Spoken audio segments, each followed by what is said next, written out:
Good morning students. आज आपण mathematics विषयाच्या सेक्शन 1 विषयी पाहणार आहोत.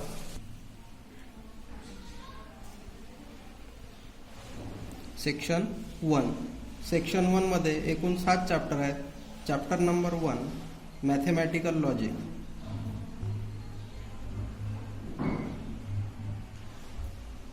Chapter number 2 matrices, chapter number 3 trigonometric functions,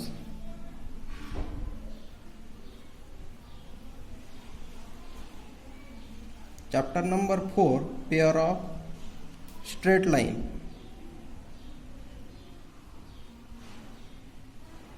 chapter number 5 vectors, chapter number 6 line and plane,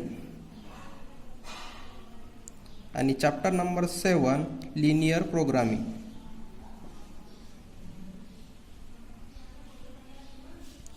यामधील आपण चॅप्टर 1 पाहणार आहोत. Chapter 1 mathematical logic.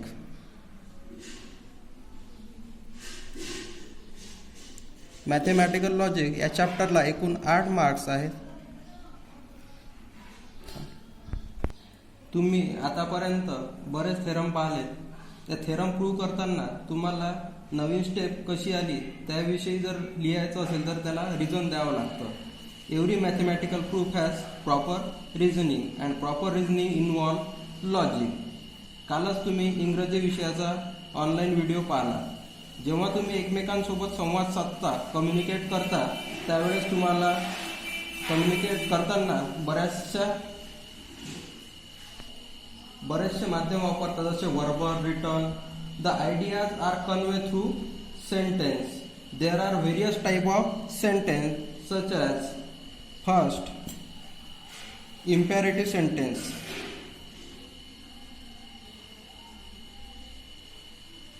second one is exclamatory sentence,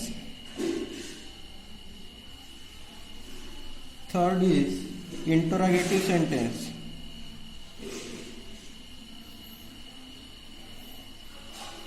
and fourth is assertive sentence. यामध्ये जर पाहिलं तुम्ही तर इम्पेरेटिव्ह सेंटेन्स मध्ये तुम्ही कमांड किंवा रिक्वेस्ट दाखवता. इम्पेरेटिव्ह सेंटेन्स मध्ये कमांड किंवा रिक्वेस्ट दाखवता. एक्सक्लामेटरी सेंटेन्स मध्ये इमोशन्स, एक्साइटमेंट दाखवतात. इंटरोगेटिव्ह मध्ये तुम्हाला प्रश्नार्थक वाक्य, क्वेश्चन. आणि असर्टिव्ह इज डिक्लेरेटिव्ह सेंटेन्स.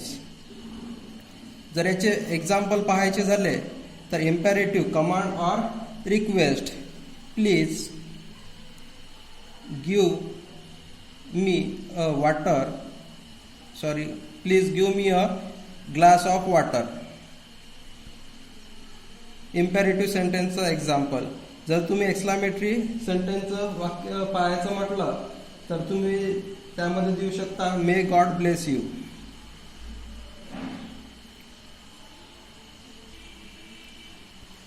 जर तुम्ही इंटरोगेटिव्ह पाहायचं झालं तर हाऊ आर यू, प्रश्नार्थक वाक्य. आणि जर डिक्लेरेटिव्ह सेंटेन्स पाहायचं म्हटलं तर the sun is a star. त्यानंतर जर आपण आपल्या स्टेटमेंट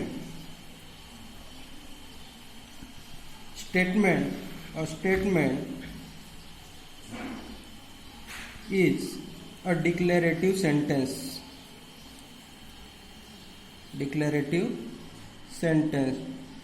तुमचं वाक्य स्टेटमेंट केव्हा असेल, जेव्हा ते डिक्लेरेटिव्ह सेंटेन्स असेल. A statement is either true or false. Statement तुमचं ट्रू असेल किंवा फॉल्स असेल, but not both simultaneously. And it is denoted by small letter P, Q, R, etc. Truth value. Every statement has its truth value. The statement is true, then its truth value is capital T. The statement is false, then its truth value is F.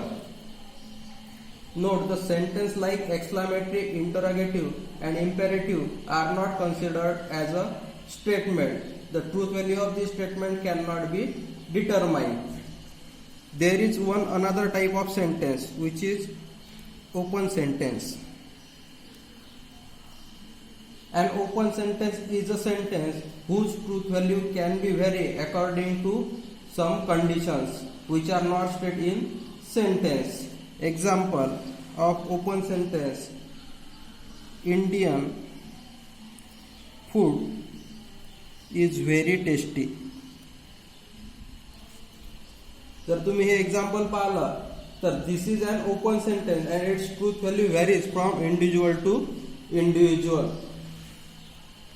त्यानंतर आपण स्टेटमेंटचे काही example पाहणार आहोत.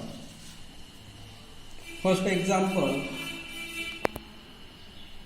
There is no prime number between 23 and 29. जर तुम्ही पाहिलं, there is no prime number between 23 and 29. It is a declarative sentence which is statement. आणि 23 आणि 29 मध्ये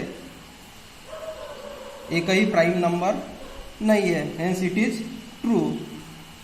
it is a statement and its truth value is capital T. It is a statement and its truth value is T. Second example: the sun rises in the west. In the west. जर पाहिलं तर it is a statement. पण हे बरोबर आहे का? नाही आहे. Hence its truth value is false. Its truth value is false. Third example जर पाहिलं, the square of real number is negative. Square of real number is negative. It is a statement and which is false, hence its truth value is F. Now fourth example: the sum of angles of triangle is 180. It is a statement and its truth value is T. जर पाहिलं तर तुम्ही पहिला आणि चौथा example true आहे, त्याची truth value T, आणि सेकंड आणि थर्ड एक्झाम्पल फॉल्स आहे, त्याची ट्रूथ व्हॅल्यू फॉल्स.